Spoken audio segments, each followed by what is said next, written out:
Hi friends, 13.8 billion సంవత్సరాల క్రితం ఏర్పడ్డ సముద్రం ఇదే. బిగ్ బ్యాంగ్తో ఏర్పడ్డ సముద్రం ఇదే.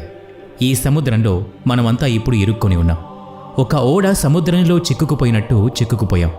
ఇప్పుడు ఇక్కడ విశ్వం ఎడ్జెస్ ఏవైతే కనిపిస్తున్నాయో సముద్రం పైన కనిపించే హొరైజాన్ లాగే ఉంటుందా? యూనివర్స్ ఎడ్జ్తోనే ముగింప? ఆ తర్వాత ఏమీ లేదా? ఇవన్నీ కూడా ఈరోజు ఈ వీడియోలో తెలుసుకుందాం. మరింకెందుకు ఆలస్యం, let's start our today's episode. నిజంగానే ఈ విశ్వానికి ఒక ఎడ్జ్ ఉందా? అన్నిటికీ ఒక పరిమితి ఉంటుంది అంటారు కదా, అలాగే విశ్వానికి కూడా ఒక పరిమితి ఉందా? టెక్నికల్గా ఈ పరిమితి అనే పదం విశ్వానికి వర్తించదేమో. మనకి కనిపిస్తున్న మేర విషయాలు లేదా పదార్థం మనుగడలో ఉంది అంటే మనకు కనిపించని చోట ఎలాంటి మనుగడ లేదనే కదా అర్థం.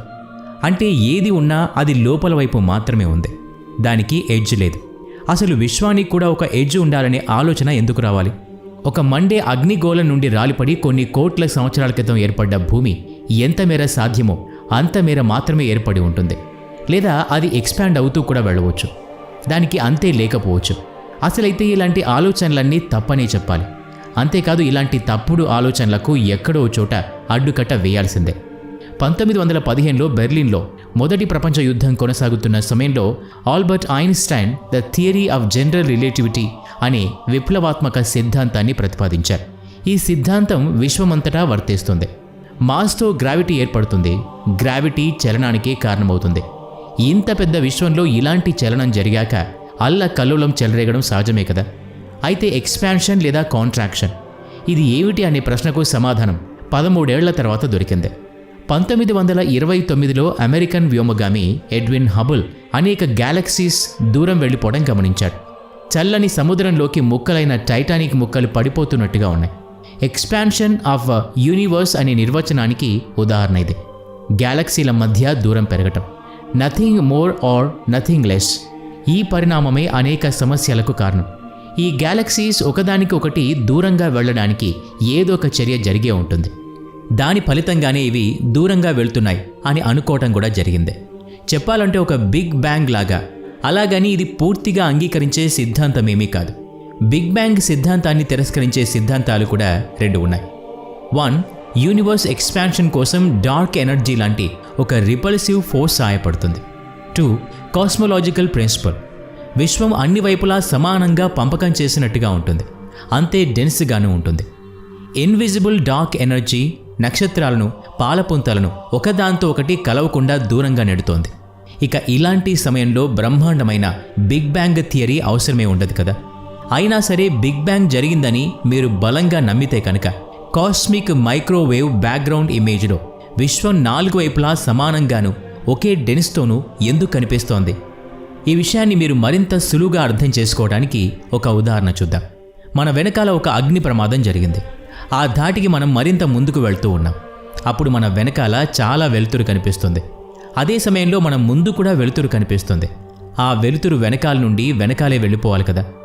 కాస్మిక్ మైక్రోవేవ్ బ్యాక్గ్రౌండ్ రేడియేషన్ మన యూనివర్స్ వేడిని రిప్రజెంట్ చేస్తుంది అనుకుంటే, కాంతి కన్నా వేగంగా విస్తరించిన ఈ విశ్వంలో ఈ హీట్ ఎనర్జీ ఎలా డిస్ట్రిబ్యూట్ అయింది? ఇంకా ఇప్పటిదాకా ఎందుకు డిసిపేట్ అవ్వలేదు? బహుశా గతంలో ఒకటి కాకుండా అనేక బిగ్ బ్యాంగ్స్ జరిగి ఉంటాయి. అందుకే హీట్ అన్ని చోట్ల డిసిపేట్ కాకపోవచ్చు. ఇందులో నిజమేంతో అబద్ధమేంతో తెలియదు. సమాధానం కోసం ప్రయత్నిస్తే ఒక బ్లాక్ హోల్ లాంటి సమాధానమే వస్తుంది. స్పేస్ నుంచి వచ్చే రేడియో వేవ్స్ ఆధారంగానే స్టీఫెన్ హాకింగ్స్ బ్లాక్ హోల్స్ ఉన్నాయని గుర్తించాడు. దీని లోపల ఏముంది, ఎంతుంది, అది ఎలా పనిచేస్తుందనేది కేవలం సూత్ర ప్రకారం మాత్రమే రుజువైంది. ప్రాక్టికల్గా ఎలా ఉంటుంది అనేది ఎవరికీ తెలియదు. ఇక్కడ 2 విషయాలే ఉన్నాయి. ఒకటి, ఈ విశ్వం అనేక బిగ్ బ్యాంగ్ల కారణంగా ఏర్పడింది. 2, అసలు ఈ విశ్వం బిగ్ బ్యాంగ్ లేకుండానే ఏర్పడింది. అంటే అర్థం, మన యూనివర్స్కి ఒక ఎడ్జ్ అనేదే లేదు. సిఎంబి ఇమేజ్తో చూస్తే యూనివర్స్ షేప్ ఫ్లాట్గా ఉంటుంది. మరోవైపు యూనివర్స్ కాంతి కన్నా వేగంగా విస్తరిస్తుందని కూడా చెప్పుకున్నాం. అది డెన్సిటీ డిస్ట్రిబ్యూషన్ విషయంలో ఎలాంటి కాంప్రమైజ్ అవ్వకుండానే ఈ పరిణామం జరుగుతోంది. ఉదాహరణకు మీరు ఒక 1000 రూపాయల నోట్ల కట్టను పట్టుకున్నారు. వాటి మధ్యలోంచి కొన్ని నోట్లు తీసేసినా తిరిగి ఆ ప్లేస్లో మరో 1000 నోట్లు తిరిగి చేరుతున్నట్టు ఊహించుకోండి. కీపింగ్ దట్ డెన్సిటీ కాన్స్టెంట్ అంటే అర్థం there is no end to it. ఈ విశ్వంలో మీరు ఎక్కడికి ఎంత దూరం ప్రయాణించినా సరే దానికి అంతే ఉండదు. ఇక్కడ ఒక చిన్న విషయం చెప్పుకుందాం. మనం ఇండియా నుంచి అమెరికా బయలుదేరాం. అంటే టెక్నికల్గా భూమి మీద మరోవైపుకు చేరుకున్నాం. అది కూడా భూమి కవేచర్ని ఎలాంటి అనుభూతి చెందకుండానే దాటేస్తాం. అంటే భూమి కూడా యూనివర్స్ లాగా స్పిరకిల్ లాగా ఉండే అవకాశం ఉందా, లేదంటే ఫ్లాట్గానే ఉందనే విషయాన్ని అంగీకరించేందుకు వెనకాడుతున్నామా?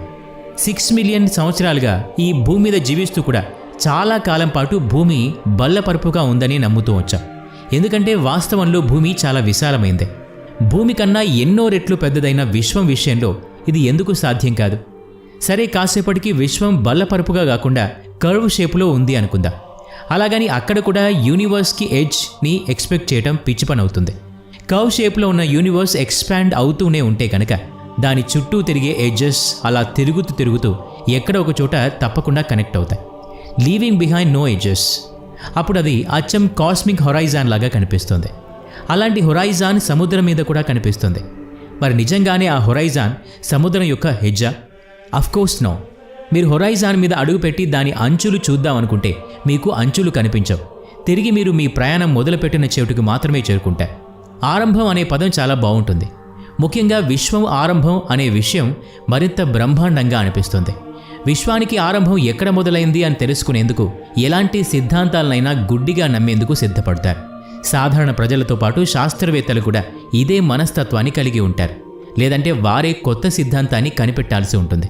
కాదంటే అందుకు కారణాలు వారే స్వయంగా వివరించాల్సి ఉంటుంది.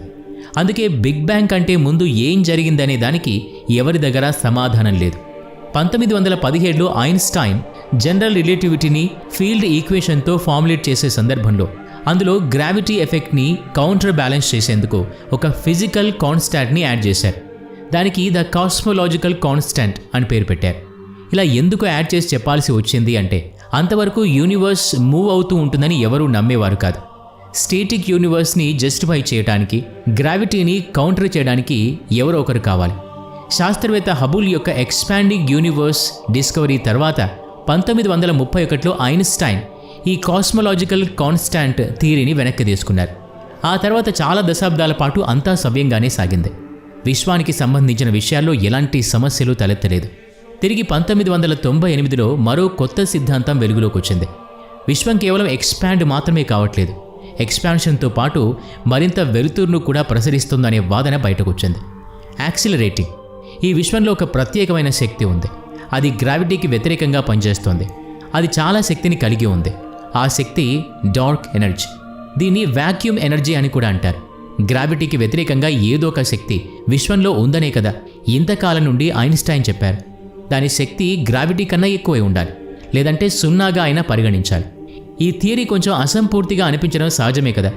ఇదే ప్రశ్న చాలామంది శాస్త్రవేత్తల నుండి వచ్చింది. హార్వర్డ్ స్మిత్సోనియన్ సెంటర్కి చెందిన ప్రొఫెసర్ అబ్రహాం లోయెబ్ లేవనెత్తిన ప్రశ్న ఏంటంటే, విశ్వం ఆవిర్భావం బిగ్ బ్యాంగ్తోనే ఎందుకు జరగాలి?